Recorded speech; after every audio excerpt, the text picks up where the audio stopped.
WWE's business can be a cold, cold affair. Today's heroes can become yesterday's news and fast, and any lingering sentimentality seems to be totally selective. For every legend given a huge on-screen send-off, there's a hard-working veteran literally sifting through bin bags to find their stuff. For every celebrated Hall of Fame induction, there's a cruel slice of public humiliation lurking just around the corner.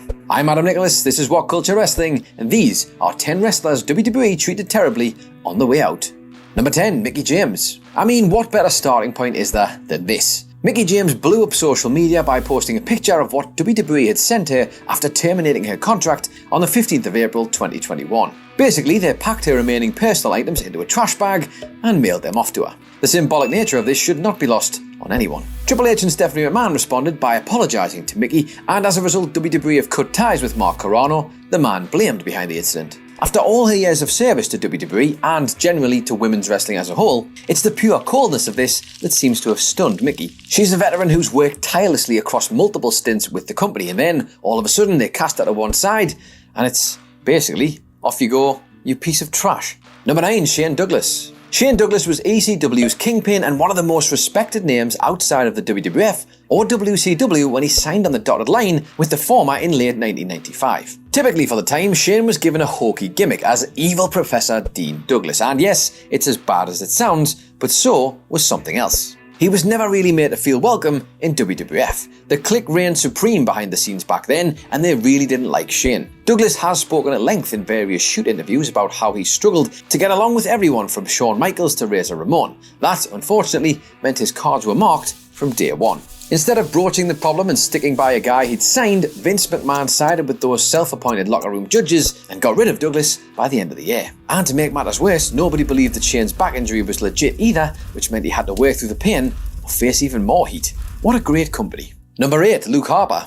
Vince McMahon is the one true leader of WWE operations, and his decisions are final, so you can imagine how baffled Luke Harper was when Vince told him that his release was a question for somebody else. I mean, literally, who else could that question possibly be for? McMahon was annoyed that Harper had wanted out of his contract to begin with, and he didn't like that the wrestler had attempted to push his intentions through by posting about them publicly on social media. The thing is, this was a last-ditch attempt by a disillusioned worker. Harper felt imprisoned by WWE's system. Later, Triple H told Harper that he could go off to wrestle in New Japan whilst seeing out his WWE contract if he wanted. That, again, was complete and utter bullshit, designed to temporarily placate him. WWE let Brody Lee fester on the sidelines for the most part until December 2019 when he finally left the company. Number 7, Mark Eaton. Alright, no, Mark Eaton could never be considered as a proper wrestler. He was, however, one of WWE's longest standing employees. Eaton was WWE's timekeeper for approximately 30 years. Other roles included backstage duties, production work, and of course, the most important duty of all, being that one guy who hurled beer cans at Stone Cold Steve Austin for the majority of the Attitude Days. The man who literally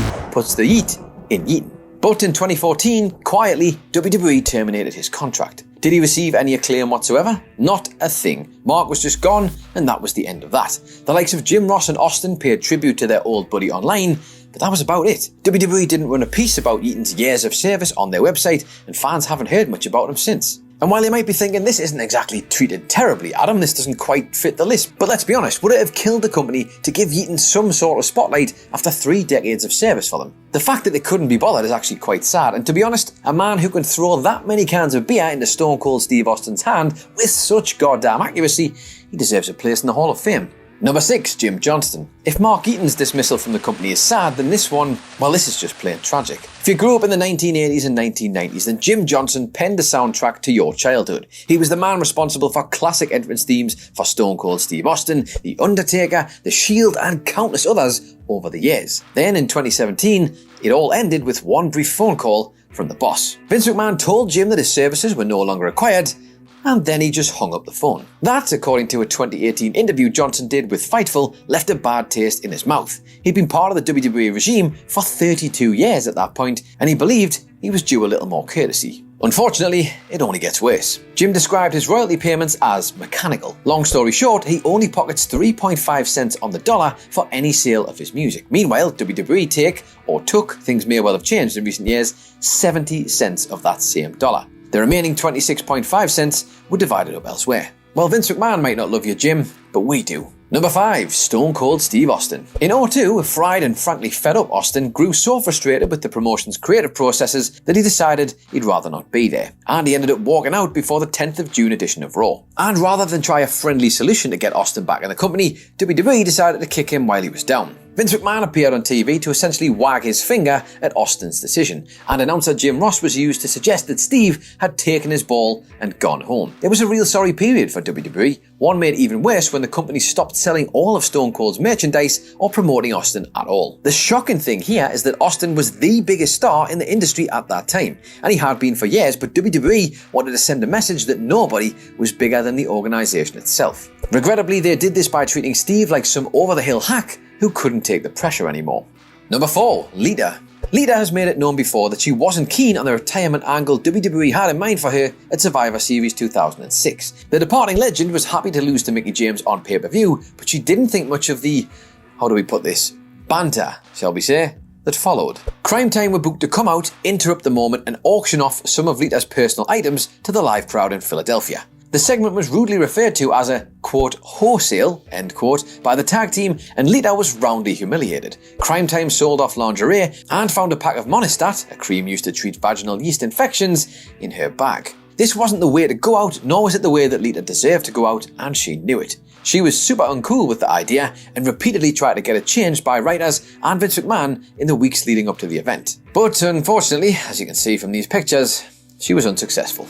Number 3. Jim Ross. Good old JR is a former WWE employee who was treated terribly for many, many years. One need only read his twin autobiographies to learn all about the times WWE kicked Ross to the curb when they either thought they had found his successor or just didn't fancy putting him on TV. He's the only name on this list who has been treated so poorly time and time again. JR was fired in January 1994, again later that same year, and again in 2013. That final one came after a WWE 2K14 press event gone wrong. Jim was blamed for failing to control an intoxicated Ric Flair on stage, and some also believed that Ross was intoxicated himself. JR said on his own Grilling JR podcast that he was worn out on company life well before that. In 2011, he barely even wanted to take the trip to Atlanta for WrestleMania 27. He was sick, he was tired, and he was fed up with being treated badly. Number 2. Bret Hart. Now admittedly, there's a bit of a grey area here. Bret Hart played hardball with the WWF title leading up to Survivor Series 1997. He refused to drop the belt to rival Shawn Michaels on pay-per-view, which, and you may have heard of this one, led to the infamous Montreal Screwjob incident and Vince McMahon conspiring with Shawn and others to rip the title away from Hart by any means necessary. Now, of course, that was bad enough, but the WWF didn't have to stick the boot in when Bret was gone. But of course, this is WWE. Why miss the chance to take the piss out of a company icon? 24 hours after the Montreal Screwjob, the company brought out a little person dressed as the Hitman on an episode of Raw, and later would launch the Mr. McMahon character by Vince claiming in an interview, Bret screwed Bret. And number 1, with a bullet, CM Punk. CM Punk was tired, broken down, and ready to call it quits when he walked into Vince McMahon's office shortly before the 27th of January 2014 episode of Monday Night Raw. He would end up telling both Vince and Triple H that he was going home, and that was the end of that. Punk wouldn't be seen on WWE programming again until surprisingly popping up on an episode of Backstage in late 2019. McMahon told investors that Punk was on a sabbatical during conference calls in February 2014. The truth is that he decided to check out of pro wrestling for a while and was burned out on WWE's lifestyle. Punk had successfully left the WWE behind, or so it seemed. Then, on his wedding day, WWE decided it would be a good idea to send Punk his termination papers and officially fire him. Imagine how cold and petty of a company you've got to be if you try to deliberately spoil someone's big day by sending them their P45 on their actual wedding day. But hey, maybe you believe WWE's claim that the whole thing was just a complete and utter accident and the timing was nothing but coincidental. Yep, why on earth would you have any reason to question that?